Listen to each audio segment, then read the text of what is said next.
Hello all, नमस्कार.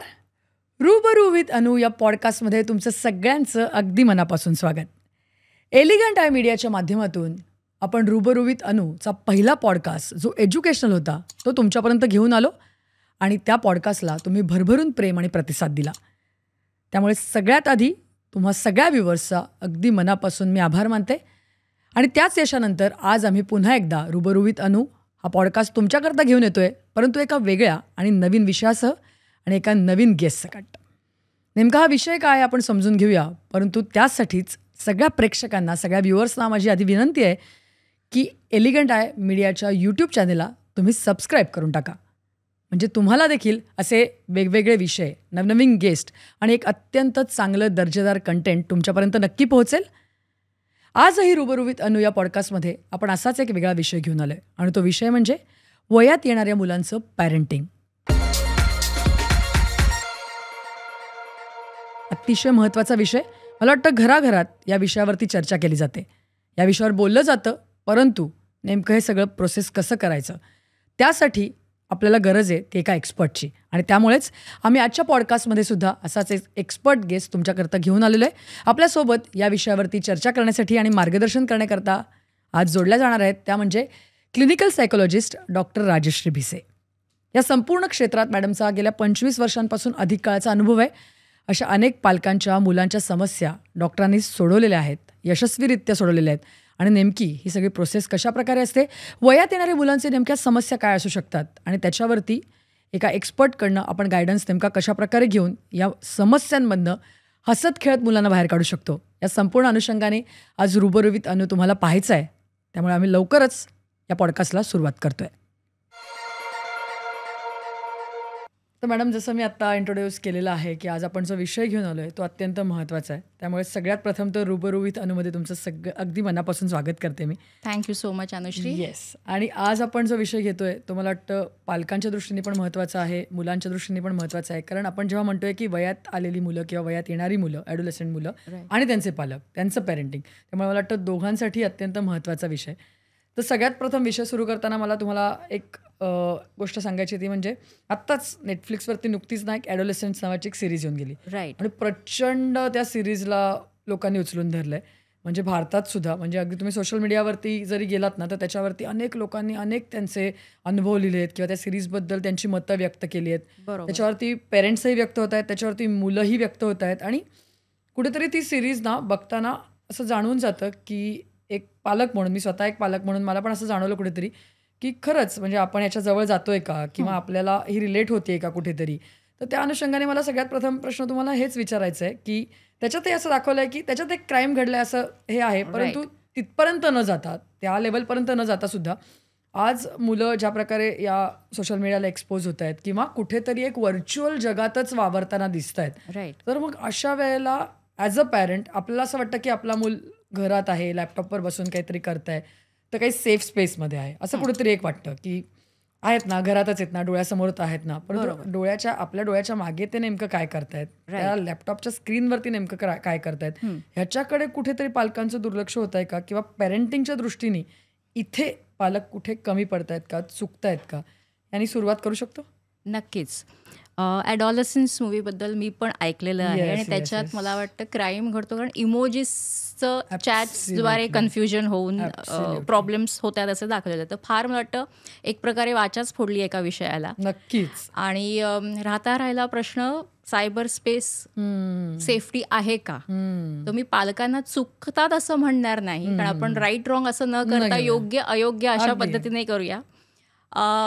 पालकांनी जरूर लक्ष ठेवावं की मुलं त्यांच्याबरोबर जर का ऑनलाईन असतील इंटरनेटवरती, मग जे काही वेळेस मुलं सांगतात की आम्ही काय बाबा अभ्यासाचं आहे म्हणून बसतो. एक्झॅक्टली. तर हे बऱ्याच मुलांना अभ्यास करतोय ना मग चालेल असं म्हणून पालक कायम सूट देतात किंवा फार फार जागरूकतेने लक्ष देत नाहीत असं मी म्हणू शकेन. मला वाटतं पालकांनी सगळ्यात प्रथम त्यांना आपण अडवू तर शकत नाही, कारण आजकालचं जनरेशन असं आहे आणि times are changing, so we have to be in the flow.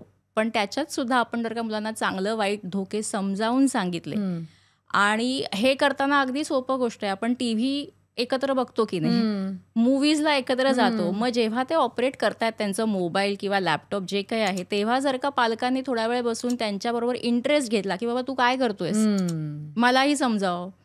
बऱ्याचदा मुलं म्हणतात की नाही मला काही, तुम्हाला काही समजणार नाही, त्यामुळे पालकांना की नको बाबा आपल्याला नको तिकडे. पण जर का मला कळत नाही म्हणून आपण इंटरेस्ट घेऊन दोघंही समजून बघूया, तर त्यामुळे वाटतं एक प्रकारचं लक्ष राहील. म्हणजे डिटेक्टिव्ह सारखं नाही, पण ज्याला आपण म्हणतो ऑब्झर्वंट.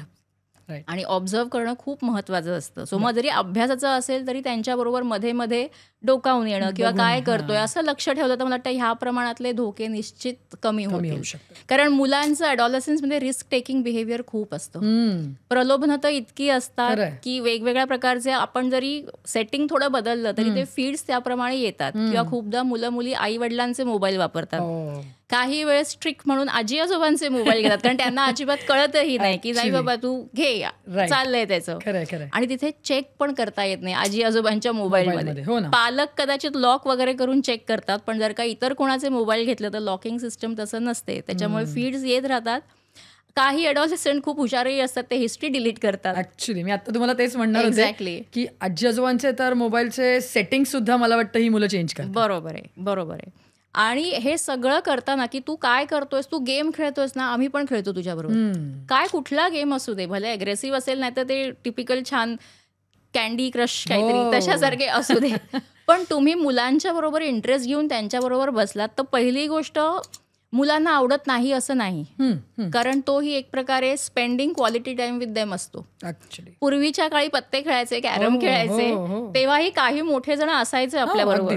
पण आता जर का त्यांचे गेम्स बदललेले आहेत, घरातले ते बैठे खेळ खेळत नाहीत, पण ह्या माध्यमातून सुद्धा तुम्ही त्यांच्याबरोबर एकत्र राहू शकता. आपल्यामध्ये आपले पालकही इंटरेस्ट घेत आहेत ना, ही फार सुखाची भावना असते. आणि लक्ष ठेवणे म्हणजे संशय वृत्तीने नाही, की काही जणांना की हे काय 24 घंटा नजर रख रहे हम पे. कारण ॲडॉलसंटमध्ये प्रायव्हसी पण एक माझी स्पेस लागते आणि त्यांना आवडत नाही. मला वाटतं कुठेतरी पालकांनी सतत टोकलेलं, सतत इंटरफेअर केलं. ॲब्सोल्युटली. कारण तो त्यांना कुठेतरी अविश्वास वाटतो की तुमचा एवढाही विश्वास नाही का, की तुम्ही एकदा सांगितलं तर मी चुकीच्या साईट्सवर का जाईन. तर ते अविश्वास न वाटू देता जर का विश्वासाने की आम्हाला फक्त तुला काही अडलं, काही चुकून वेगळं फीड आलं तुझ्या मोबाईलमध्ये तर आम्हाला विचार, आणि आम्हाला शंका विचार, आपण त्याच्यावर बोलू, चर्चा करू. हा जेव्हा बालक पालक सुसंवाद सुरू होईल, मी बालक म्हणते पण आपण ॲडॉलसंट्स बद्दल बोलतोय, पण तरीही त्यांचा अर्धवट वय धड ना लहान धड ना मोठं. आणि सोशल मीडियामध्ये इतकं एक्सपोजर आणि प्रलोभनं आहेत, पियर प्रेशर आहे की मला वाटतं पालकांनी खूप मोकळेपणाने मुलांशी संवादाला स्वतः सुरुवात करावी. बरोबर. कारण काही मुलं म्हणतात की आम्ही यांच्याबरोबर काय बोलणार, आम्ही आलो की ते काही नाही असं करतात. अगदीच. आणि अशा त्यांचं क्युरिओसिटी जर का थांबवली आपण तर ते खूप वेगवेगळ्या मार्गांनी ते क्युरिओसिटी शमवण्यासाठी प्रयत्न करतील.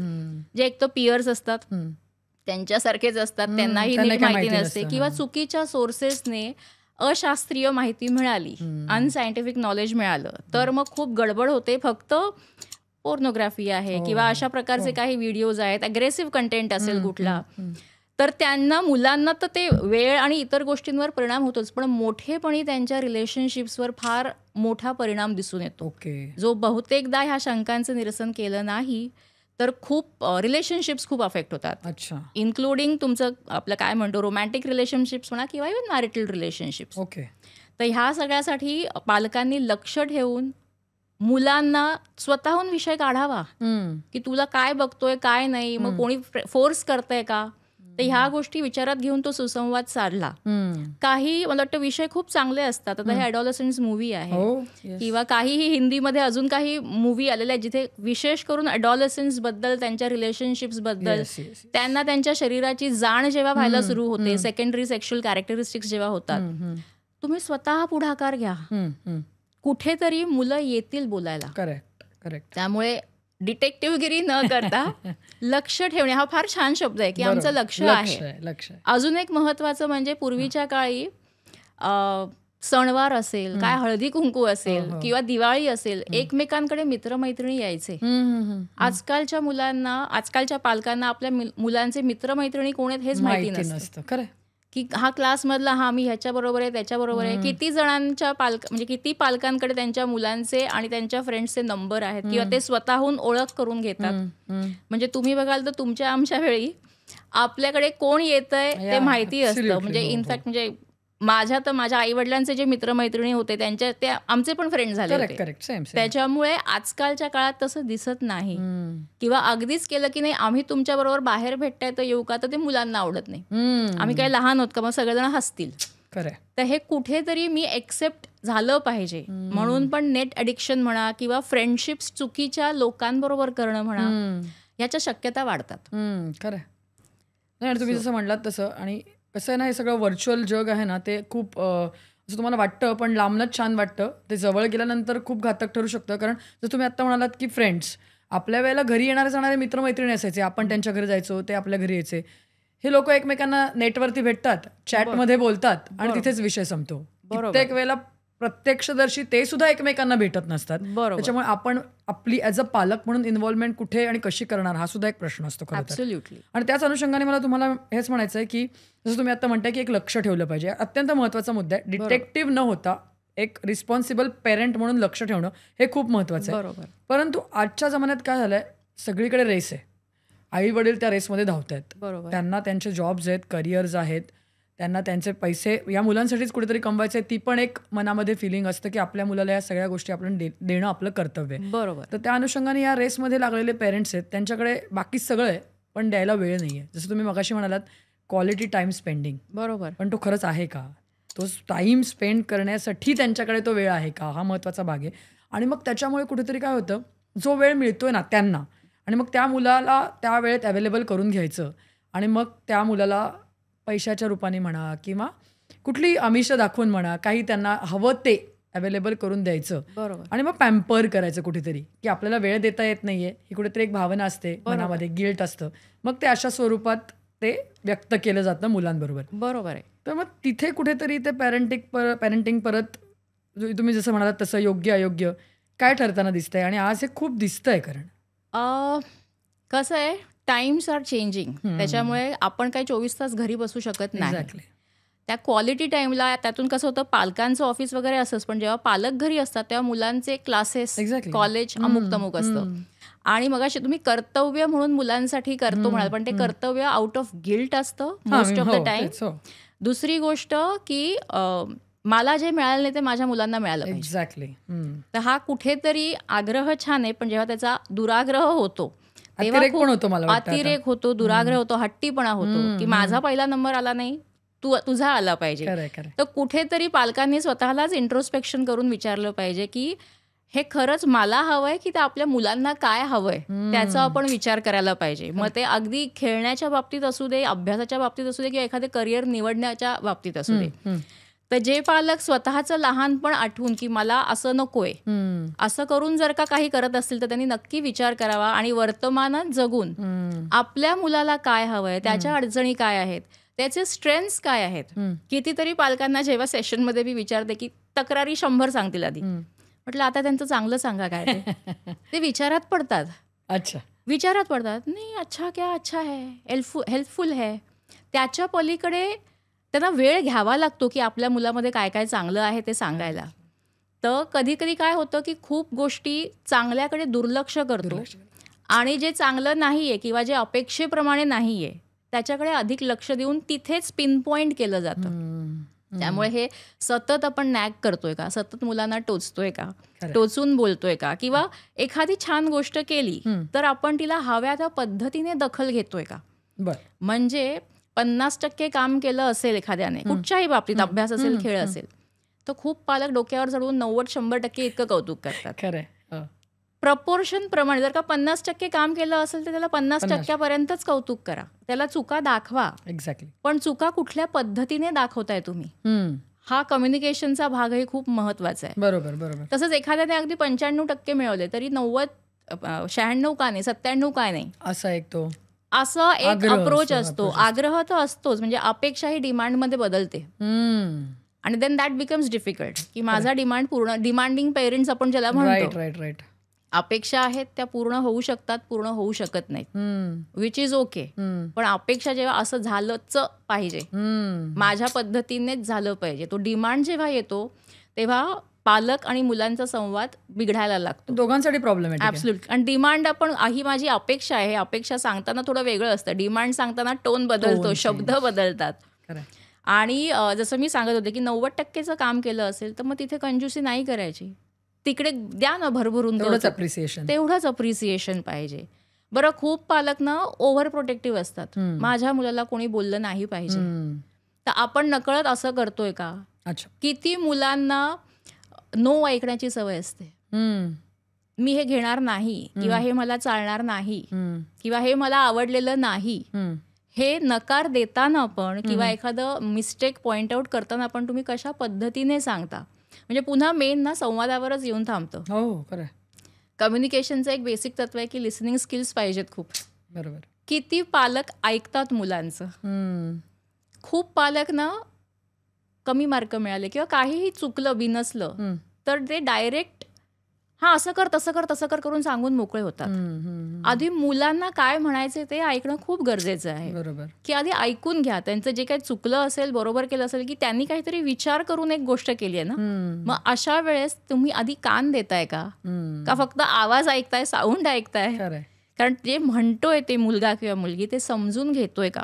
त्याच्याप्रमाणे जर का तुम्ही तो कानही दिला त्यांना, तर माझं कोणीतरी ऐकतंय, मला रिस्पेक्ट देऊन ऐकतंय, किंवा काय नाही तुला काही कळणार नाही असं जे काही वेळेस चुकून हडतूड केलं जातं, तर ते इट्स व्हेरी डिसरिस्पेक्टफुल. बरोबर. आणि मला वाटतं त्या वयातल्या मुला मुलींना ते खूप जास्ती वाटू शकतं. बरं, पालकांचा हेतू खूप चांगला असतो, पण हेतू एक चांगला आणि ऍक्शन्स विरुद्ध दिशेने, आणि बोलणं ही पण ऍक्शनच आहे, न बोलणं ही पण ऍक्शन आहे. त्याच्यामुळे मला वाटतं पालकांनी आपण कशा पद्धतीने संवाद साधतो, कशा पद्धतीने आपण आपल्या मुलांच्या मतांना रिस्पेक्ट करतोय का, भले सहमत नसाल तुम्ही पण तुम्ही रिस्पेक्ट करताय का, तर हे जर का आत्मपरीक्षण करून पालकांनी स्वतःला प्रश्न विचारले, खूप गोष्टी त्यांना लक्षात येतील की नाही, अरे हे नाही, असं नाहीये. किंवा काही बाबतीत की माझ्या आई वडिलांनी किंवा माझ्याशी कोणी अशा शब्दात बोललं असतं तर मला आवडलं असतं का, नसतं आवडलं, मग त्याला समोरच्याला कसं आवडेल. त्यामुळे ह्या वयात एस्पेशली मैत्री करणं, मला वाटतं मित्रासारखं किंवा मैत्रिणीसारखं असावं, पण मुलांचा मित्र बनू नये. मी आता तुम्हाला तेच विचारणार होते, कारण आपण सुसंवादाबद्दल बोलतोय, कुठेतरी कम्युनिकेशन बद्दल बोलतोय. त्यामुळे बऱ्याच वेळेला असं म्हटलं जातं की आता ही मुलं वयात आली आहेत, ही थोडी मोठी झाली आहेत, तर त्यांच्याबरोबर तुम्ही फ्रेंडली व्हा. बरोबर. पण आता फ्रेंडली व्हायचं की त्यांचे फ्रेंड्स व्हायचं, हा एक महत्वाचा त्यातला फरक आहे, एक थिन लाईन आहे. त्याच्याबद्दल काय सांगाल मग तुम्ही? जसं मी आता सांगत होते की पालकांनी पण मुलांना रिस्पेक्ट दिलं पाहिजे. कुठच्याही वयात मुलांना पण हे लक्षात आलं पाहिजे की हे माझे पालक आहेत, दे आर एल्डर्स. एक्झॅक्टली. जसं अगदी साधं ए आई ए बाबा आजकालचं तर खूप कॉमन आहे, पण ए बाबा असला तरी त्यातला आदर जाता कामा नये. हे जे थिन लाईन आहे हे पालकांनीही समजून घेतलं पाहिजे की आपण कुठेतरी ती रेषा आपल्याकडूनच ती ओलांडतोय का. आणि मुलांसाठी तर ॲट एनी एज, म्हणजे आपण 70 वर्षाचे झालो तरी आई वडिलांना रिस्पेक्टच द्यायला पाहिजे. तर मुलांनाही जर का मुलांकडनं त्याच्यात गडबड होत असेल तर त्यांना ते दाखवून दिलं पाहिजे की we are elders, we are your parents, आणि तू काहीही मोकळेपणाने बोल, पण म्हणून ते मैत्री सारखं आणि मित्र ह्याच्यामध्ये फरक आहे. आपण मित्रमैत्रिणींना काही मूर्ख म्हणू शकतो किंवा थोडंसं हार्श क्रिटिसिझम आपल्या आपल्या वयाच्या भाषेत बोलू शकतो, पण आपण पालकांना किंवा कुठल्याही मोठ्या माणसांना असं नाही करू शकत. ती जी थिन लाईन आहे ना, ती थिन असेल तरी ती बोल्ड असली पाहिजे काही वेळेस. करेक्ट. आणि काही वेळेस जेव्हा लक्षात येत नसतं तेव्हा ते दाखवणंही पालकांचं कर्तव्य. अगेन तुम्ही कसं समजावता, चुका कशा सांगता, हेही आपण काय शब्द वापरतोय, आपला टोन काय आहे, म्हणजे मनात हेतू चांगला पण बॉडी लँग्वेज टोटल विरुद्ध असेल, लहान मुलाला पण कळतं. अगदीच. त्यामुळे ह्या काही गोष्टींचं भान ठेवलं तर मला वाटतं मुलांच्यात आणि पालकांच्यात छान संवाद घडून येऊ शकतो. नक्की. आणि हे फक्त वयात आल्यावरती नाही सुरू करायचं. जसं आपण बी पेरतो आणि झाड हळूहळू उगवतं, तर हे सुसंवादाचं बी आधीपासून पेरलं तर वयात येणाऱ्या मुलांशी विशेष प्रॉब्लेम्स येत नाहीत. बरोबर. आणि आजकाल तर बरेच पेरेंट्स बऱ्याच गोष्टींबाबत ओपनही आहेत. फक्त ते खूप थांबतात की आम्ही आधी विचारायचं का मुलांनी आधी विचारायचं. बर. आणि अगदी सोप्या गोष्टी आपण अनेक मूवीज बघतो, बघायचा एकत्र आणि सांगायचं की तुम्हाला काय वाटलं, तुमचं मत ऐकून घेऊया, की आता कारण हे तर सगळं न्यूजपेपर्स, मीडिया सगळीकडे मुलांना आपल्यापेक्षा जास्ती माहिती असते. त्यामुळे जर का हा ओपननेस ठेवला आणि कोण पुढाकार घेईल ह्याच्यापेक्षा सरळ आपण सुरुवात करायची. इथेच मला वाटतं कुठेतरी आपण फ्रेंडली होऊ शकतो. एक्झॅक्टली. आणि सुरुवात करू शकतो मला वाटतं. ऍब्सोल्युटली. आणि विश्वास, की काहीही झालं तरी आम्ही आहोत. राईट. जेव्हा विश्वास आणि रिस्पेक्ट असेल ना, तेव्हा कितीही चूक केली तरी बाहेरच्या जगापेक्षा मुलं आधी घरी येऊन सांगतील. ते खूप महत्वाचं आहे. मला वाटतं आई वडिलांशी सगळ्यात येऊन व्यक्त होणं सगळ्यात प्रथम, मला वाटतं हे सगळ्यात महत्वाचं आहे. बरोबर. पण त्याच्यामध्येच कुठेतरी काय होतं की ॲडोलसंट एज मधली जी मुलं असतात ना, ती पण एका विचित्र वयात असतात. आणि जर का कॅल्क्युलेट करून बघितलं तर त्या वयातले पेरेंट्स पण ना, ते पण थोड्या अशा एजमध्ये असतात की त्यांचे पण थोडे मूड स्विंग्स असतात, त्यांचे स्वतःचे काही स्ट्रेस असतात, त्यांच्या या गोष्टींमध्ये ते पण कुठेतरी गुंतलेले असतात. त्यामुळे हा जो सगळा सुसंवाद आहे ना, तो साधणं कुठेतरी खूप डिफिकल्ट होतं. कारण ती मुलं पण त्यांच्या झोनमध्ये असतात, आई वडील पण त्यांच्या झोनमध्ये असतात, आणि मग ते पॅरलल जातात, पण मग ते एकत्र करस्पॉन्ड होणं कुठेतरी खूप कठीण होऊन जातं. बरोबर. तर मग अशा वेळेला दोन्हीकडनं काही वेगळ्या गोष्टी केल्या पाहिजेत का? मुलांकडनं सुद्धा थोडंसं त्यांच्याकडनं अपेक्षा थोड्या कमी आहेत, कारण त्यांचं ते विश्वास पूर्ण त्यावेळेला वेगळं झालेलं असतं. हॉर्मोनल चेंजेस पण होत असतात त्यांच्यामध्ये. बरोबर. आणि इव्हन मला असं वाटतं त्या वयातली त्या मुलीची आई सुद्धा एका वेगळ्या हॉर्मोनल चेंजेसच्या फेजमधनं जात असते. वडिलांचे वेगळे स्ट्रेस असतात. म्हणून तुम्हाला विचारायचं आहे की मग as a psychologist, as a doctor, तुम्ही काय सजेस्ट करता मुलांसाठी सुद्धा आणि पालकांसाठी सुद्धा? सगळ्यात महत्त्वाचं आहे की एक तो पेशन्स आणि टॉलरन्स. म्हणजे जनरली ॲडॉलसंट एजमध्ये पालकांचा पेशन्स त्यांनी वाढवायचा कसा हे, आणि मोर ऑफ एक्सेप्टन्स, आणि हे कसं टॉलरन्स म्हणजे सहनशक्ती. बरोबर आहे. मी सहनशक्ती म्हणजे काहीही सहन करून घ्या असं नाही म्हणत आहे, पण बी प्रिपेअर्ड फॉर दिस फेज. आणि जर का आता फॉर एक्झाम्पल मेनोपॉझल फेज असते आईची, जनरली वडील पण साधारण 45-50 मध्ये असतात, त्यांचे वेगळे ताण असतात, पुढच्या करिअरसाठी कसं पैसा कमवायचा वगैरे ह्या गोष्टी असतात, किंवा खूप जणांच्या घरी कोणीतरी आजारी असतं, जसं आई वडील किंवा सासू सासरे जे असतील ते. तर जर का तुम्हाला लक्षात येते की संवादाने गोष्टी नीट होत नाहीये, तर नक्की त्यांनी मानसोपचार तज्ञांची मदत घ्यावी, सायकायट्रिस्ट किंवा सायकोलॉजिस्ट. म्हणजे जर का आई मेनोपॉझल फेजमध्ये असेल तर त्याची कल्पना तिने घरच्यांना दिली पाहिजे.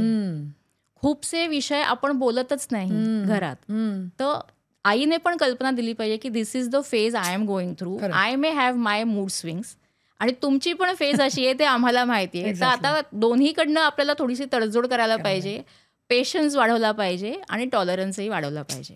आणि जर का 1-2 चर्चा वगैरे करून होत नसेल, की तिथे अडलेलंच आहे, मी माझं तुम्ही तुमचं, तर मला वाटतं नक्की सायकोलॉजिस्टकडे जाऊन त्यांच्या माध्यमातून त्यांच्या मदतीने कसा सुसंवाद साधता येईल आणि हँडल करता येतील या फेजेस, हे बघितलं तर नक्की उपयोग होईल त्याचा. कारण असं ना, काय काय करत असं होतं अगदी की मुलं मुली पण त्या एजमध्ये इतके ॲडमंट असतात, थोडे ॲग्रेसिव्ह असतात, आणि आई वडील पण त्या एजमध्ये ते पण कुठेतरी स्वतःला कंट्रोल करू शकत नाही. आणि मग अशा वेळेला काय होतं ना, भांडणं होतात, तक्रारी होतात, आणि त्या मुलांच्या मनामध्ये ना कुठेतरी एक आईवडिलांबद्दल एक भावना तीव्र अशी राहते की नाही, माझं जमतच नाही, किंवा मला माझी आई आवडतच नाही, मला माझं तिच्याशी पटतच नाही. आणि मग तो जो तुम्ही म्हणताय ना, जो सुसंवाद जो कुठेतरी सुरू व्हायला पाहिजे ना, तो तिथे थांबतोच की नाही, मी माझ्या आईशिवाय बोलूच शकणार नाही, कारण शी विल नॉट अंडरस्टँड. राईट. तर मग अशा वेळेला ना या मुलांना एक कुठेतरी मुलं चुकीच्या मार्गाला जाणं सुरू होते, किंवा मग ते या सगळ्या गोष्टी शेअर कोणाशी करणार, इथपासून हे प्रश्न तयार होतात. बरोबर. मग त्यावेळेला या मुलांनी नेमकं कसं स्वतःला हे केलं पाहिजे, थोडंसं सांभाळून घेतलं पाहिजे? सगळ्यात पहिलं मुलांनी बोललं पाहिजे. आजकाल खूप शाळांमध्ये स्कूल काउन्सिलर्स असतात, काही टीचर्स असतात ज्या खूप म्हणजे काही प्रॉब्लेम आला तर मुलांची मदत करतात. तर जर का स्कूल सेटअपमध्ये स्कूल काउन्सिलर असेल तर मुलांनी आधी त्यांना अप्रोच व्हावं. म्हणजे जर का असं मनात असेल की माझे आई वडील मला समजून घेत नाहीत, असा समज असेल, कोणीतरी मिळणार. आणि स्कूल काउन्सिलर, टीचर्स हे विश्वासाचे मुलांचं हितच हितचिंतकच असतात. नाही तर पालकांनी सरळ सायकायट्रिस्ट किंवा सायकोलॉजिस्टकडे जाऊन प्रॉब्लेम सांगून बघावा की आम्ही असं असं करतोय, दिशा दाखवणं, जसं मगाशी सुरुवातीला म्हणालात की आता कुठलं आमचं काही चुकतंय का, किंवा आमची दिशा थोडीशी अजून कशा पद्धतीने चांगली करता येईल आणि कम्युनिकेशन कसं चांगलं करता येईल. तर टीचर्सशी बोलून बघावं पालकांनी. कधी कधी मुलं टीचर्स जवळ पण चांगलं मोकळेपणाने बोलतात, तर हे खूप विश्वासू लोक असतात जे प्रत्येकाच्या परिघात असतातच. तर पालकांनी पुढाकार घेऊन त्यांना भेटले, टीचर्स आणि स्कूल काउन्सिलरना, तरीही खूप मदत मिळेल. आजकाल खूप शाळांमध्ये स्कूल काउन्सिलर्स असल्यामुळे ते बहुतेकदा बोलवतात मुलांना. किंवा मी पण शाळेत काम केलंय स्कूल काउन्सिलर म्हणून. मुलांना बोलायचं असतं. ॲडॉलसंट या विषयावर तर त्यांना प्रचंड प्रश्न असतात की हेजिटेशन पण असतं की ह्यांना कसं विचारू, पण एकदा विषय काढला आणि ते कम्फर्टेबल झाले की ते भरभरून बोलतात. 100 प्रश्नांची यादी येते की हे असं का तसं का, मग माझी गर्लफ्रेंड आहे असं वाटतं मला, इतके वेगवेगळे इश्यूज असतात. बरं, वयात येणं प्रत्येकाचे फेजेस चेंज होतात. काही जण आजकाल तर 10-12 लवकरचं वय पण आलेलं आहे सगळ्यांच्याच बाबतीत, मुलं मुली दोघांच्या बाबतीत.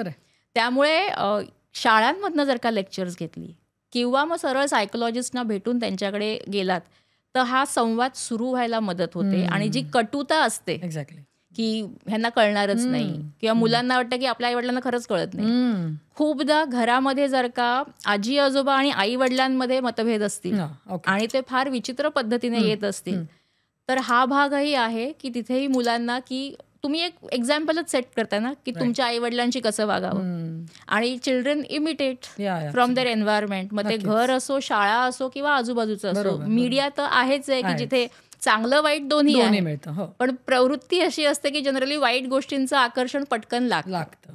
नक्कीच. पण आजकाल जर का बघितलं ना की आपल्या वेळच्या गोष्टी खूप वेगळ्या होत्या. म्हणजे आपल्या आईवडिलांनी आपल्याला सांगितलं की हे तुम्हाला करायचं आहे किंवा हे चुकीचं आहे, हे बरोबर आहे, तर आपण कुठेतरी एक ब्लाइंडली विश्वास ठेवायचो. तो एक फेथ होता, रिस्पेक्ट होती. आणि तेव्हा असं वाटायचं की नाही, आईवडील एवढे मोठे आहेत, त्यांना आपल्यापेक्षा जास्त कळतं.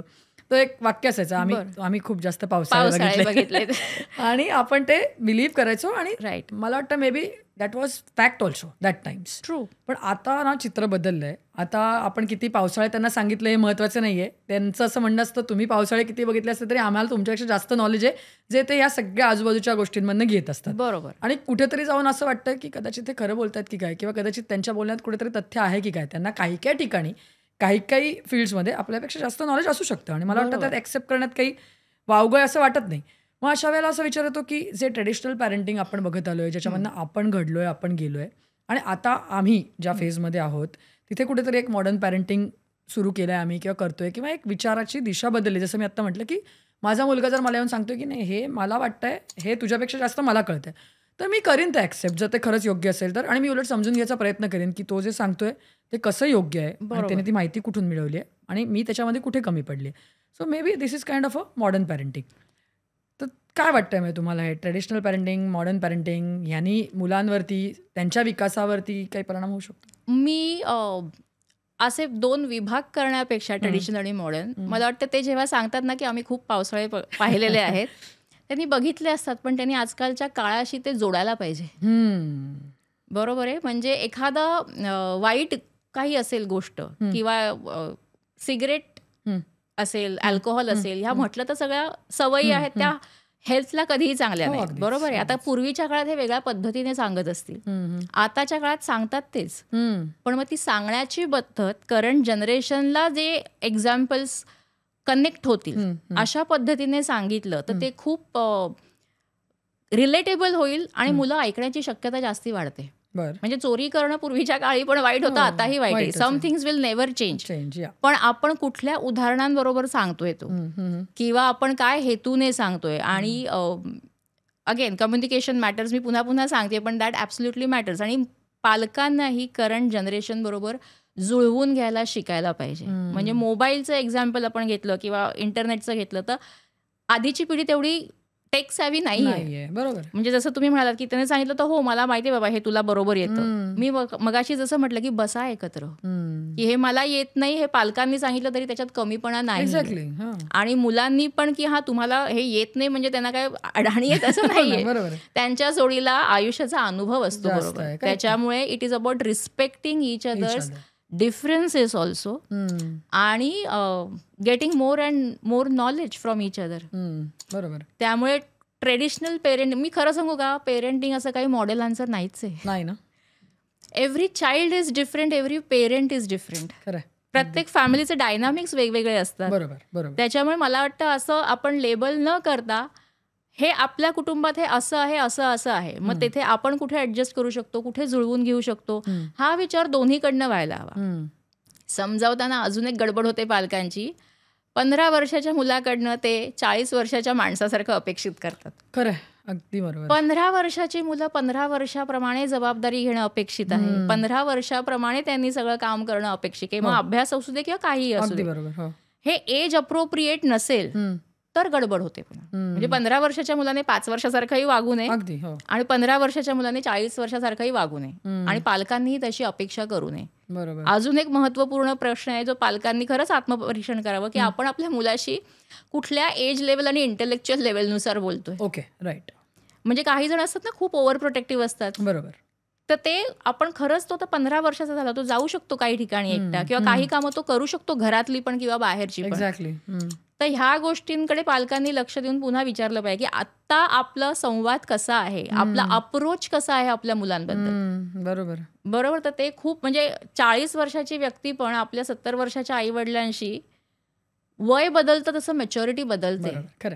त्यामुळे आपण तसं बोलतोय का, म्हणजे आपल्या बाबतीत लागू, तेच काही बाबतीमध्ये मुलांच्या बाबतीत पण लागू होतं. त्याच्यामुळे बारीक बारीक गोष्टी आहेत पण ते लक्षपूर्वक आधी आत्मपरीक्षण करून त्याची उत्तरं शोधायची. बऱ्याच ना काय होतं, आत्मपरीक्षण करताना कन्व्हिनियंटली केलं जातं.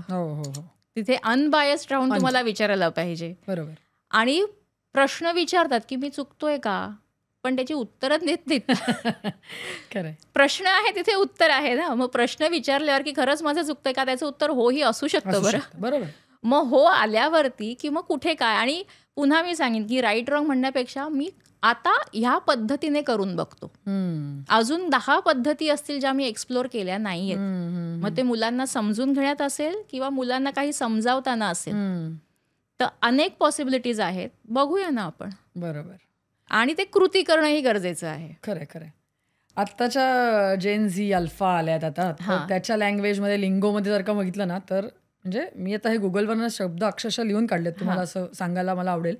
पॅरेंटिंगचं तुम्ही आता म्हणालात मॉडर्न आणि ट्रॅडिशनल आपण नको करूया, पण आज यांच्या लिंगोमध्ये जर का तुम्ही विचार केला ना, तर अक्षरशः मी इथे लिहून आणलंय अथॉरिटेटिव्ह, पर्पजिव्ह, अथॉरिटेरियन आणि निग्लेक्टफुल, असं त्यांनी अक्षरशः त्याच्यामध्ये विभागणी केली आहे की पेरेंट्स असे 4 गोष्टींमध्ये विभागणी केलेली असू शकतात. बरोबर. ही आत्ताच्या जनरेशनची लिंगो आहे. हो. त्याच्याप्रमाणे आपण विचार केला पाहिजे, नाहीतर आपला सुसंवाद नाही होणार. बरोबर. तर काय वाटतं, म्हणजे खरंच या मुलांनी किंवा या आत्ताच्या जनरेशनमध्ये असे पॅरेंटिंग्स किंवा असे पेरेंट्स तुम्हाला ॲज अ सायकोलॉजिस्ट दिसून येतात का, तुमच्याकडे येतात का? येतात ना, खूप येतात. आणि एस्पेशली ॲडॉलसंटच्या बाबतीत ते जास्ती होतं.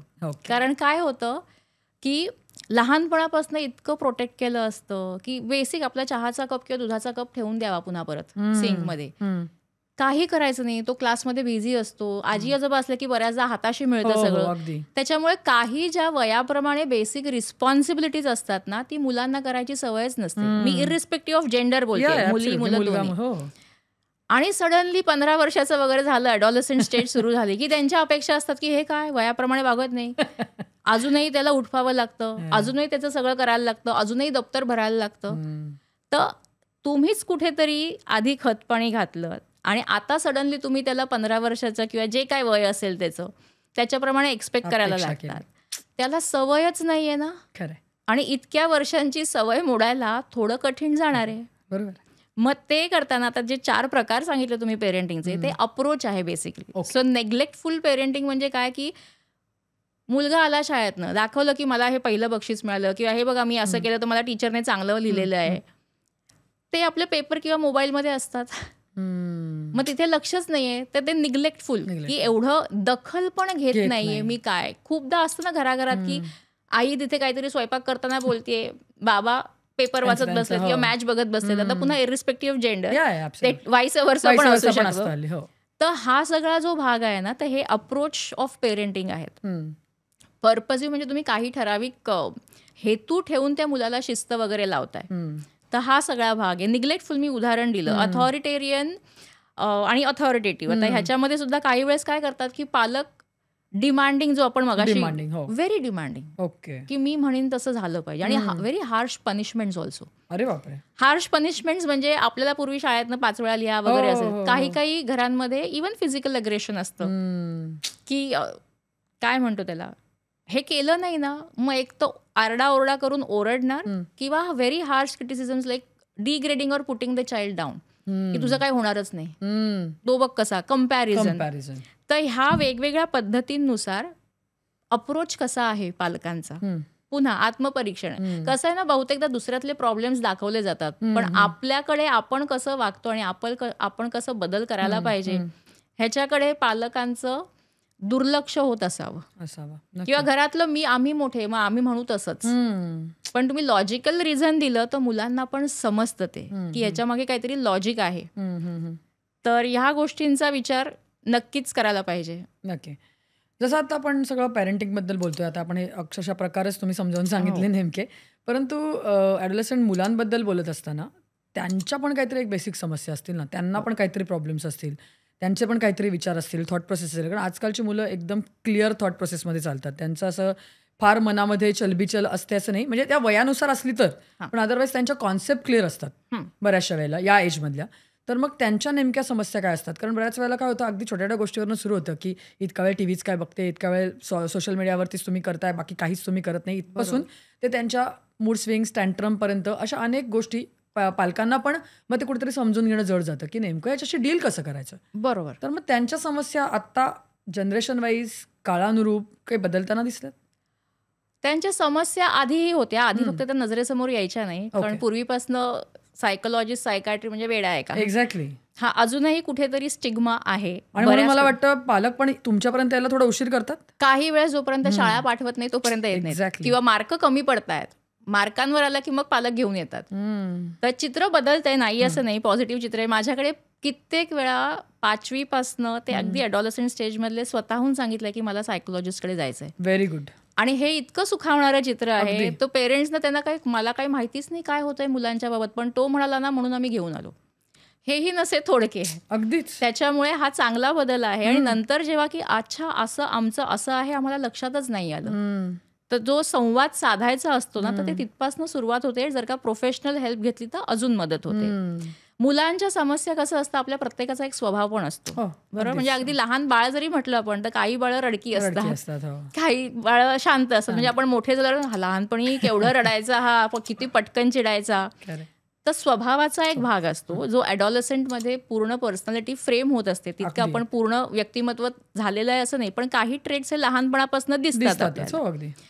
झोप, भूक ह्याचं जर का सायकल बिघडलं असेल, आता सध्याच्या काळात तर तेच आहे की बिघडलेलंच आहे. एक्सेसिव्ह स्क्रीन टाइम असेल, किंवा रात्री जागून अभ्यास करतात, किंवा काही मुलं पण सांगतात की झोपच येत नाही, किंवा सकाळी उठल्यावर फ्रेश वाटत नाही. तर मुलांचं जर का झोपेचं सायकल डिस्टर्ब असेल, भूकेचं सायकल डिस्टर्ब असेल, की एक्सेसिव्ह भूक आहे, स्ट्रेस इटिंग आजकाल खूप आहे, काय बिंज इटिंग आहे, किंवा ॲडॉलसंटमध्ये तो फिगर कॉन्शियस असतात, त्याच्यामुळे मग खायचंच नाही, झिरो फिगर, आणि एक्सेसिव्ह व्यायाम. म्हणजे जे 100 दोरीच्या उड्या मारून पुरेल तर ते मुद्दामून 500 करतात. बॉडी इमेज इश्यूज असतात. अगदी मुलं मुली त्यांचं तर प्रत्येकाची पेस असते वयात येण्याची, पण तो अमुक एखाद्याचं सुरू झालंय काही, म्हणजे मुलींच्या बाबतीत पिरियड सुरू आहे, कोणाला मुलांच्या बाबतीत अजून वेगवेगळे बदल आहेत. तर मग ते they feel also left out, की I am not fitting in to them. ती कंपॅरिझन स्वतःहून केलेलं, सेल्फ एक्सपेक्टेशन्स की मला माहितीये मी चांगलं करू शकतो, मग अभ्यासात असेल काय इतर बाबतीत आहे, पण मग त्या अपेक्षा पूर्ण नाही झाल्या की अजून डिसअपॉइंटमेंट येणं. करेक्ट. एक्झाम एन्झायटी, हुशार मुलांना आपण पेपरमध्ये ब्लँक व्हायला होतं, बरोबर. एन्झायटी, डिप्रेशन हे तर खूप कॉमन आहेत. मास्क डिप्रेशन म्हणतो आम्ही, की बाहेरनं हसतमुख शांत, पण आतमध्ये इतकी चलबिचल असते की आपल्याला वाईट वाटतंय, आपण दुखावलंय. ह्याच्यावरती खरंच लक्ष ठेवलं पाहिजे पालकांनी आणि मुलांनीही. आणि हे बदल पालक म्हणून दिसतात, कारण 24 तास मूल तसं म्हटलं तर तुमच्याकडे नजरेबरोबरच असतं तुमच्या. जरी तुम्ही ऑफिसला असलात, कमी असलात, तरी पण काही गोष्टी आपल्याला पटकन लक्षात येतात की काहीतरी बिघडलेलं आहे. तर हे जर का लक्षणं असतील, किंवा सडनली काही जणांना चक्कर येते, MRI वगैरे केला, डॉक्टरांकडे घेऊन गेलं, तरी पण रिपोर्ट सगळे नॉर्मल आहेत, मग ज्याला आम्ही सोमॅटिक कंप्लेंट्स म्हणतो, की ताण हा शरीराच्या वाटेने बाहेर येतो. मग काही जणांना उलटीसारखं नॉशिया असेल, काही जणांना हेडेक्स असतील, काही जण चक्कर येऊन पडणं असेल, अनएक्सप्लेन्ड एक्स आणि पेन्स. आणि डॉक्टरांकडे गेलं तर all reports are normal. All the more that suggest की स्ट्रेस रिलेटेड इश्यूज आहेत, जे तपास करायला पाहिजे. तर मला वाटतं हे ट्रिगर्स लक्षात ठेवावे पालकांनी. दुसरी गोष्ट, आजकाल सेल्फ हार्मिंग बिहेवियरही असतं. की सेल्फ हार्मिंग की मला ना स्लॅश केलं ब्लेडने किंवा कशाने, तर बरं वाटतं खूप. पेन होतं, I feel numb, there is a desire to escape from the stress. आणि ते तसं करण्याची वृत्ती वाढली तर त्याला आम्ही सेल्फ हार्मिंग टेंडन्सीज म्हणतो किंवा risk taking behaviour as it is ॲडोलसंटमध्ये जास्ती असतं. परिणामांचा विचार न करता वागणं, इम्पल्सिव्हिटी. मग अशी तुम्ही म्हणालात की काही पटकन मनात आलं करतात, पण प्रत्येक वेळेस त्याच्या परिणामांचा विचार केलाच असेल असं नाहीये. त्यामुळे पालकांनी पण ह्या गोष्टी पुन्हा लक्षात ठेवायला पाहिजे. आणि असं एक 15-20 दिवसांपेक्षा जास्ती असेल तर नक्की सायकायट्रिस्ट किंवा सायकोलॉजिस्टची मदत घ्यावी. त्याच्यामध्ये काहीही गैर नाही. सायकायट्रिस्ट आणि सायकोलॉजिस्टकडे जाणं म्हणजे ॲबनॉर्मल नाही. आपल्यासारखीच माणसं आमच्याकडे येतात आणि आम्ही त्यांना कुठल्याही बाबतीत ताणाशी संबंधित गोष्टी असतील तर मदत करतो. It really helps. नाही, आणि जसं आता आपण हे सगळं सायकोलॉजिकल गोष्टी बोलतोय, तुम्ही स्वतः सायकोलॉजिस्ट आहात, त्याच्यामुळे या मानसिक सगळ्या समस्या आहेत त्या तर आहेतच, त्या घेऊन येतच असतील पालक तुमच्याकडे, किंवा आता तुम्ही जसं म्हणालात की ट्रेंड बदलतोय, मुलं स्वतःहून येतात. That's a very good thing. Right. पण ॲडोलसंट एजमध्ये ना कुठेतरी आपल्याला एक फिजिकल गोष्टीकडे, फिजिओलॉजिकल गोष्टीकडे पण मुलांचं लक्ष देणं खूप गरजेचं असतं. कारण त्यांच्यामध्ये सगळे बदल होत असतात, फिजिकली शारीरिक मानसिक बदल होत असतात. आणि मग कुठेतरी एक जो सगळ्यात महत्त्वाचा विषय होतो तो म्हणजे मग सेक्शुअल ओरिएंटेशनचा. राईट. आणि आजच्या सगळ्या एकूण एक्सपोजरमध्ये म्हणा किंवा आजच्या ज्या बदलत्या सगळ्या संकल्पना आहेत त्याच्यामध्ये म्हणा, या मुलांना सेक्शुअल म्हणजे सेक्स एज्युकेशन समजावून सांगणं तर गरजेचं आहेच, पण कुठेतरी त्यांचं ओरिएंटेशन काय आहे किंवा त्यांच्या मनातल्या संकल्पना कुठे कशा प्रकारे चालल्या आहेत, ते जे बघतायत त्यातलं काय घेत आहेत, काय स्वतःला रिलेट करू पाहतायत, तर या अनुषंगाने पण त्यांच्याशी तो संवाद साधणं किंवा या सगळ्या गोष्टी त्यांच्याशी मोकळेपणाने बोलणं हे मला वाटतं कुठेतरी गरजेचं आहे. आणि पालक तिथे आज योग्य प्रकारे काम करताना दिसत आहेत, तो संवाद त्यांच्यात दिसतोय. कारण मला असं वाटतं आईनी मुलीशी बोलणं, वडिलांनी मुलाशी बोलणं किंवा एकत्र संवाद, जेंडर स्पेसिफिक नाहीच म्हणत आहे मी, बरोबर, एक टीम म्हणून तिथे हे वर्कआउट करणं जास्त योग्य किंवा गरजेचं आहे असं नाही दिसत? गरजेचं आहे नक्कीच. काही ठिकाणी बऱ्याच प्रमाणात पालक स्वतःहून पण पुढाकार घेऊन बोलतात किंवा बऱ्याच शाळांमध्ये सेक्स एज्युकेशनसाठी सायकोलॉजिस्टना वगैरे बोलवतात किंवा स्कूल काउन्सिलर असेल तर ते सेशन्स घेतात. पण again family dynamics also matter here. म्हणजे एखाद्याकडे जर का ह्या विषयावर पहिल्यापासूनच आईला पण किंवा बाळी आले ना बोलू नको अशा टाईपचं असेल किंवा पिक्चर वर काही ठराविक दृश्य आली तर नाही बाबा लगेच चॅनल चेंज केलं जातं. इनफॅक्ट जसं मी मगाशी म्हटलं की ही संधी आहे की पालकांनी ह्या संधीचा उपयोग करून त्यांच्याशी बोलावं. अगदीच. म्हणजे शाळा लेक्चर घेईल किंवा काय असं न थांबता आपण स्वतः सुरुवात करावी. अगदी बरोबर. आता हे सेक्स एज्युकेशन की काय सेकंडरी कॅरेक्टर्स काय वगैरे हे सगळ्याच्या बाबतीत हळूहळू कल्पना द्यावी मुलांना आणि मुलींना. जनरली काय होतं माहितीये का, मुलींचे पिरियड सुरू होतात ना तर आया तयार असतात तशा ऍक्च्युली की आपण सांगितलं पाहिजे आता. पण हा संवाद मुलांच्या बाबतीत करतातच पालक नसतात करत, बहुतेक तरी नाही होत. त्याच्यामुळे मुलांचे प्रश्न तसेच आहेत. बरं, अगदी सेक्स एज्युकेशनचं लेक्चर घेतलं जरी, त्यांना समजावून सांगितलं तरी तेव्हाही आणि त्याच्यानंतर नाही का प्रश्न पडणार. अगदीच. तर त्याच्यासाठी पण तुम्ही म्हणून पालकांचा पण अप्रोच ना खूप ओपन पाहिजे. तुम्ही काहीही या, आम्हाला कुठलाही प्रश्न विचारा, भले आम्हाला त्यावेळेस उत्तर सुचलं नाही तर मी पालकांना सांगते अशा वेळेस बाय सम टाइम की तू हे विचारलं ना, मला आत्ता नेमकं नाही सांगता येते, पण आपण 1-2 दिवसांनी पुन्हा बोलूया याच्यावर. आपण येऊया. आणि असं होऊ शकतं ना की माझ्याकडे नाही एखादं उत्तर. एक्झॅक्टली. बरोबर. त्याच्यामध्ये काही इट्स फाईन. मग पालकांनी पण अशी आजकाल तर बुक्स पण खूप आहेत त्याच्यावरती, इंग्लिश, मराठी, हिंदीमध्येही आहेत. तज्ज्ञांचे आपण सगळीकडे बघतोच आहोत. पालकांनी अशा वेळेस स्वतः पुस्तकं वाचावी. स्वतः आधी हवं तर डॉक्टरांकडनं जाऊन की आम्हाला असं आहे, आम्ही कशा पद्धतीने शास्त्रीय माहिती देऊ, अगदी डॉक्टर सारखी नाही आली तरी कसं बेसिक करू, किंवा सरळ मुलांना घेऊन पिडियाट्रिशियन, गायनेकोलॉजिस्ट किंवा सायकोलॉजिस्टकडे घेऊन यावं. म्हणजे आम्ही त्यांना अधिक चांगल्या प्रकारे मदत करू शकतो टेक्निकल जे सायंटिफिक अप्रोचने. पण सुरुवात करणं गरजेचं आहे की नाही या विषयावर कशाला बोलूया असं न करता पालकांनी सुरुवात करावी. मुलांचा रिस्पॉन्स बघावा. त्यांचं वय साधारण म्हणजे अगदी 5वी पासनं प्रत्येकाला ते समजेलच असं नाही, पण साधारण 10-12 वर्षापासनं सुरू करायला हरकत नाही हे बोलणं. किंवा जसं म्हटलं संधी पकडायची लगेच आणि बोल. फार तर काय, त्याच्या वयाप्रमाणे जेवढी त्यावेळेस माहिती द्यायची तेवढा देऊ शकतात ना. म्हणजे सगळ्याच गोष्टी काय अगदी लगेच 8वी-9वीत सांगितल्या पाहिजेत असं काही नाही. आता 8वी-9वीची मुलांना जास्ती माहिती असते, पण तुम्ही मोघम सुरुवात करा आणि त्या अनुषंगाने तुम्ही पुढे जा. सेक्शुअल ओरिएंटेशन ना आजकाल पुन्हा मीडियामध्ये इतकं वेगवेगळ्या विषयांवरती आहे, ही संधी न घेता ते हशहुश टॉपिक केला जातो. आणि मुलांच्या मनात की अरे मग जसं प्रत्येकाची पेस वेगळी असते, त्याच्यामुळे मग माझ्यात काहीतरी कमी आहे का, मी काहीतरी वेगळा आहे का, हे मुलांच्या किंवा मुलींच्या मनातही सुरू होतं. मग am I gay, am I lesbian, I like girls. बरं, आपले मित्रमैत्रिणी आपल्याला आवडतात की नाही? हो ना. मग ते काय लगेच लव्ह नाहीये, किंवा एखादी मुलगी मला आवडते किंवा मुलगा, म्हणजे मी काय लगेच गे होत नाही. अजून तर त्यांचं वाढीचं वय आहे. 12 वर्ष ते साधारण 18-20 वर्ष हा आपण स्पॅन घेतला तर ती शेवटची पण फेज येते ना. ऍक्च्युली काही जणांच्या बाबतीत कदाचित पटकन फरक कळत असतील, सेक्शुअल ओरिएंटेशनच्या बाबतीत म्हणते मी. पण घाई करून त्याला त्या मुलांनी आणि पालकांनी लेबल करू नका. Wait and watch. Again, go to a psychiatrist, psychologist, keep on talking, give some time. लगेच काही लेबल करायची गरज नाही. म्हणजे असं कितीतरी आहे ना की माझा आवाज पातळ आहे मुलांच्या बाबतीत, मग ते चिडवाचिडवी सुरू होते, पिअर प्रेशर असतं, मग ते पुन्हा बुलिंग होऊ शकतं काही काही वेळेस अशा बाबतीमध्ये. तर त्या मुलांनाही समजावून सांगणं गरज आहे आणि पालकांनी की वेट, डू नॉट लेबल. थोडंसं काय इथे इन्क्लिनेशन तिथे झालं म्हणजे ह्या वयात इतक्यात लेबल करू नका. पण काही गरज असलं आणि मेडिकली काही करायची गरज असेल, follow up with your doctors. त्यांचं, तज्ज्ञांचं त्या बाबतीत पण मार्गदर्शन घेऊन मग काय ते करा. बरोबर. आणि again, be open in what ever may be the case. Absolutely. आपलाच मुलगा मुलगी आहे ना, मग पालक म्हणून आपण बरोबर उभं राहिलं पाहिजे. पण गडबड अशी होते की खूप मुलं अँशियस होतात, डिप्रेसिव्ह टेंडन्सीज होतात त्यांना, कारण ह्या सेक्शुअल ओरिएंटेशनचे गोंधळ, ज्याला आपण सेक्शुअल आयडेंटिटी म्हणतो किंवा कन्फ्युजन म्हणतो, आणि सेक्शुअल एन्झायटीज. बरं, बदल तर होतच असतात. त्याच्यामुळे ते सगळे प्रश्न पोतडी उघडाती. आणि नैसर्गिक आहे या सगळ्या गोष्टी, मला वाटतं. आणि प्रश्न पडणंही नैसर्गिक आहे कुठेतरी. बरोबर आहे. त्याची उत्तरं चांगल्या पद्धतीने, योग्य पद्धतीने त्यांना देणं फार गरजेचं आहे. कारण जसं आपण आता म्हटलं ना, तुम्ही म्हणताय 15-16 वर्ष, पण अगदी आता बघा 10-12, 12-13 वर्षाची मुलं मुली असतात. सिंपल आहे, टीव्ही चालू असतो, सॅनिटरी नॅपकिनची ऍड असते, मुलांना प्रश्न पडणार नाही. कॉन्डम्सच्या ऍड लागलेल्या असतात, मुलांना प्रश्न पडणार नाही. मग त्याची उत्तरं देण्याची जबाबदारी पण कुठेतरी आपलीच आहे ना.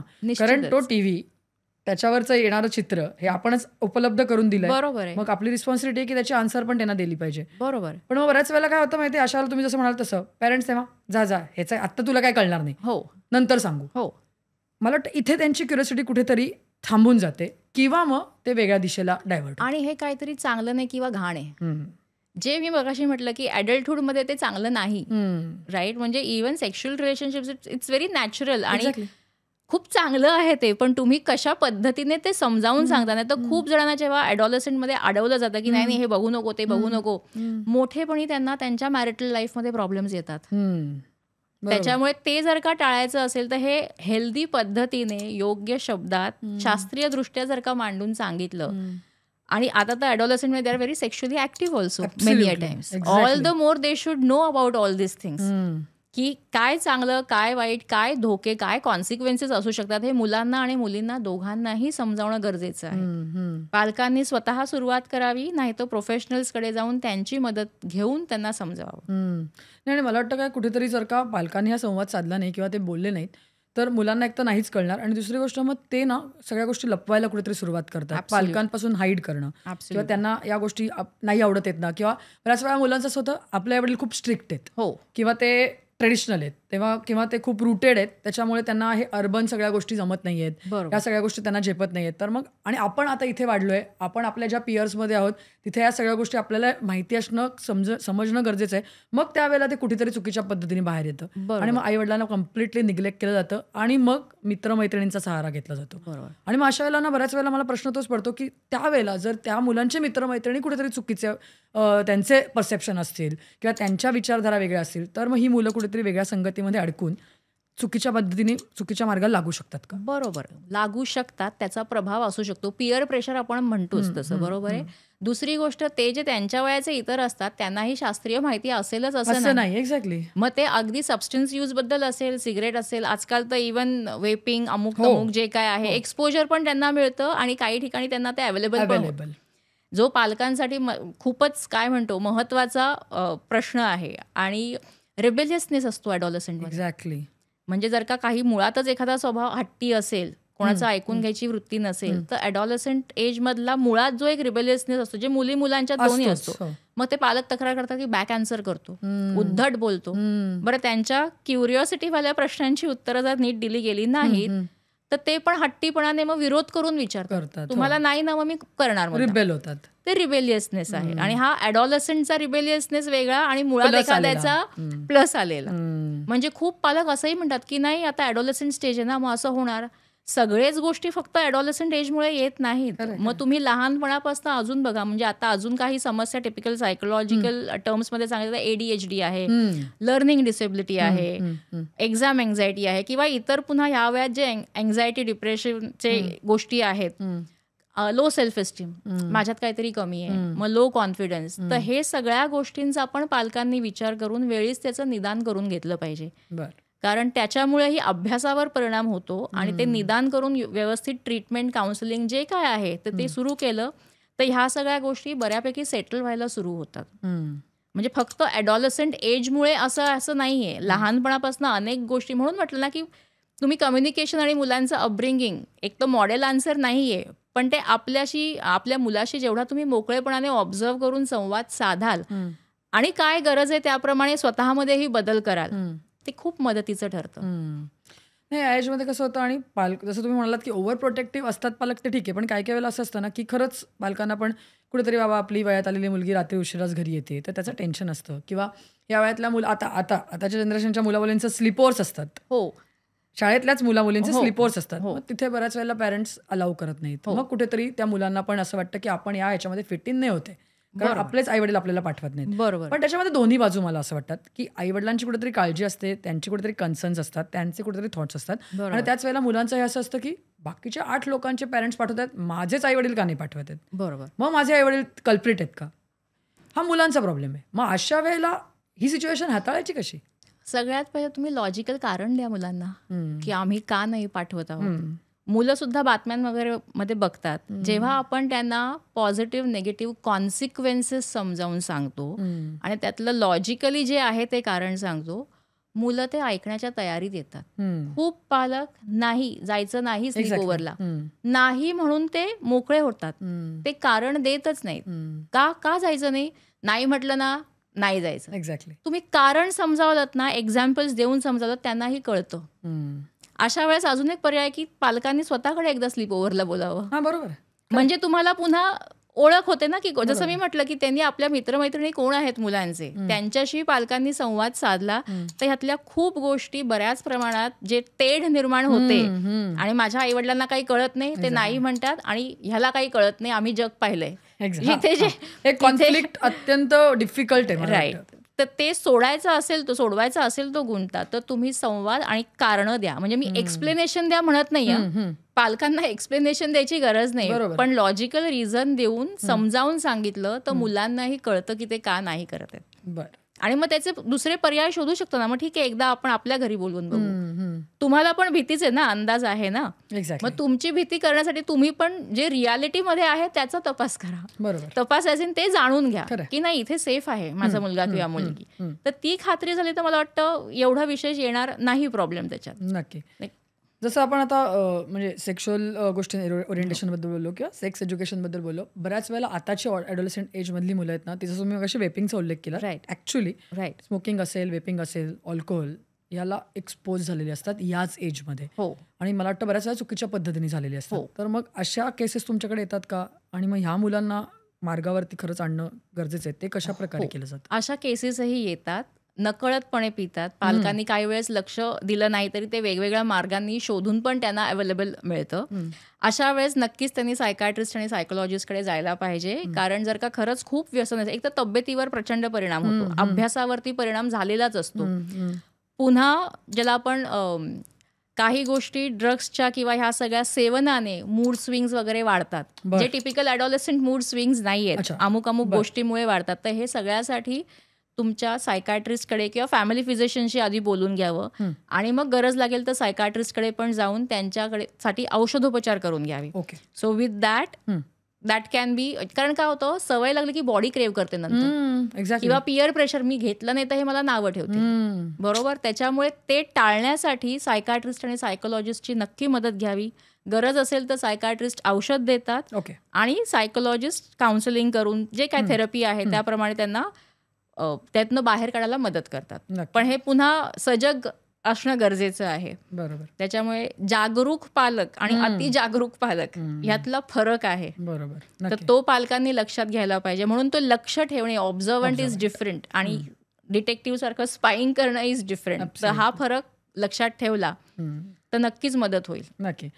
जाता आता एकच प्रश्न तुम्हाला मला विचारायचा आहे की जसं आता आपण मुलांबद्दल पालकांबद्दल बोललो, परंतु जसं तुम्ही मगासपासून उल्लेख करताय की बऱ्याच या सगळ्या केसेसमध्ये सायकोलॉजिस्टची हेल्प घेणं, सायकॅट्रिस्टची हेल्प घेणं हे गरजेचं आहे. तर मग तुमच्याकडे आता या काळानुरूप काही थेरपीज किंवा काही गोष्टी या चेंज झाल्यात, तुम्हाला कराव्या लागल्यात, असं काय आहे?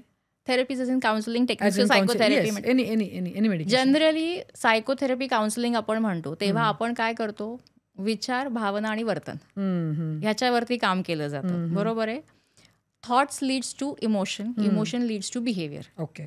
हे चक्र आपण समजून घेतलं तर त्या मुलानुसार किंवा पालकांनुसार की एक्झॅक्टली आपण विचारांवर कसं आपण जो विचार करतोय तो योग्य आहे का अयोग्य आहे, हेल्दी आहे का अनहेल्दी आहे, राईट, आणि लॉजिकल रिअलिस्टिक आहे की नाही आहे, ह्या सगळ्या गोष्टी बघून विचार, भावना आणि वर्तन. विचार बदलले की भावना आणि वर्तन बदलणार आहे. म्हणजे अगदी सिम्पल उदाहरण, मी मॅथ्समध्ये फेल झाले, म्हणजे मला काही येतच नाही, माझ्यातच काहीतरी कमी आहे, किंवा आता घरी ओरडणार, मग हे मला कम्पेअर करणार, तर हे सगळं विचारचक्र सुरू होतं. माझ्यात काहीतरी कमी, आता हा विचार आल्यावर नक्कीच कोणाला आनंद होणार नाही. एक तर राग येईल की असं कसं फेल झाले मी मॅथ्समध्ये, किंवा असं कसं होऊ शकते मी फेल मॅथ्समध्ये, किंवा माझ्यातच काहीतरी कमी आहे ना म्हणूनच मी झाले. So obviously combination of emotions होणार. आणि मग करणार काय मी, तर जाऊ दे, मॅथ्सची भीती करायलाच नको, किंवा पेपरच दाखवत नाही मार्क मिळालेला घरी, तर हे वर्तन झालं. बरोबर. जसं मी हे नेगेटिव्हच्या बाबतीत सांगितलं. पॉझिटिव्हच्या बाबतीत माझा जर का पहिला नंबर आला रनिंग रेसमध्ये तर मला आनंद होईल ना, आणि मग मी वर्तन काय करीन की मी सगळ्यांना सांगेन किंवा मला बक्षीस मिळालं सगळ्यांना दाखवेन, किंवा त्याच क्षणी टाळ्या वाजून किंवा मी जिंकले म्हणून म्हणेन. पुन्हा हे विचार, भावना आणि वर्तन. कुठल्याही वेगवेगळ्या प्रकारच्या थेरपीज आहेत, पण अल्टिमेटली काम ह्याच गोष्टींवरती केलं जातं. आता ते प्रत्येक व्यक्ती कशी आहे, प्रत्येक अडॉलसंट जे आमच्याकडे येतं ते कसं आहे, इतर स्वभावाचे भाग काय आहेत, काही मेडिकल कंडिशन्स आहेत का काही जणांना, किंवा अजून काही अँझायटी, डिप्रेशन वगैरे जोडीला आहे का, तर त्यानुसार ते टेलर मेड त्यांचे इश्यूज हँडल करायला त्यांना शिकवलं जातं. सायकोलॉजिस्ट कधी रेडीमेड सोल्युशन देत नाही, कारण our job is to help themselves. ताण येणार, कोणीही ताण फ्री नाहीये, पण आला तर आपण कसं ते हँडल करायला शिकायचं आणि पुढे जायचं. हे सगळं सायकोलॉजिस्ट म्हणून आम्ही थेरपी सेशन्समध्ये ॲड्रेस करतो. नक्की. मला वाटतं जसं आपण आज मॅडम हा विषय घेतला, हा अत्यंत महत्त्वाचा विषय होता आणि गंभीर पण होता, परंतु तुम्ही खूप छोटे छोटे एक्झाम्पल्स देऊन आणि या सगळ्या गोष्टी खूप सोप्या पद्धतीने मला वाटतं आपण याच्यातनं पोचवायचा प्रयत्न केला आहे, पालकांना सुद्धा आणि मुलांना सुद्धा. आणि जसं तुम्ही म्हणालात तसं की इव्हन मला पालकांना पण तेच सांगायचं आहे की एवढं कठीण नाही आहे. मला वाटतं वयात आलेली मुलं घरात असणं आणि त्यांच्यावर राहणं, संवाद साधणं, सुसंवाद साधणं एवढं कठीण नाही. पण जसं तुम्ही म्हणालात तसं एक ऑब्झर्वंट व्हायला पाहिजे, स्पायगिरी नको तिथे शक्यतो. आणि सगळ्यात महत्त्वाचं मला वाटतं पालकांना सुद्धा की गेलं पाहिजे, सायकोलॉजिस्टची, सायकॅट्रिस्टची मदत जिथे जिथे जेव्हा जेव्हा गरजेची आहे ती घेतली पाहिजे. आणि कुठेतरी मुलांनी सुद्धा आईवडिलांवर आणि आईवडिलांनी सुद्धा मुलांवरती, जसं तुम्ही म्हणालात की विश्वास आणि रिस्पेक्ट आणि सुसंवाद. नक्कीच या मला वाटतं 2-3 गोष्टींचा ताळमेळ व्यवस्थित घालता आला तर ही फेज एकदम चांगल्या पद्धतीने आपण निभावून नेऊ शकतो असं म्हणायला नक्की हरकत नाही. टीनेजर्सना सांगितलं पाहिजे की you should be a responsible teenager. Absolutely. आणि पालकांचीच ही जबाबदारी, आपण हे बदल आपण टाळू शकत नाही. मग ज्या गोष्टी टाळू शकत नाही त्या अधिक चांगल्या प्रकारे कसं आपण सामोरं जाऊन त्यातनं चांगलं घेऊया, हे मला वाटतं पालक आणि मुलांसाठी खूप गरजेचं आहे. अगदी. मला वाटतं याच सगळ्या विषयावरती आज आपण सगळी चर्चा केलेली आहे, उहापोह केलाय आणि आपण एक रूबरू विथ अनुबंध हा एक अवेअरनेस क्रिएट करायचा किंवा लोकांना एक चांगल्या प्रकारचा दृष्टिकोन देण्याचा प्रयत्न केलाय. तर तुम्ही इथे आलात आणि एवढं छान आज मार्गदर्शन केलं त्याबद्दल thank you so much ma'am. Thank you so much Anushree. Yes. तर रूबरू विथ अनुमध्ये या विषयासह आता आम्ही इथेच थांबणार आहोत. तुम्ही सगळे viewers stay tuned for more such content.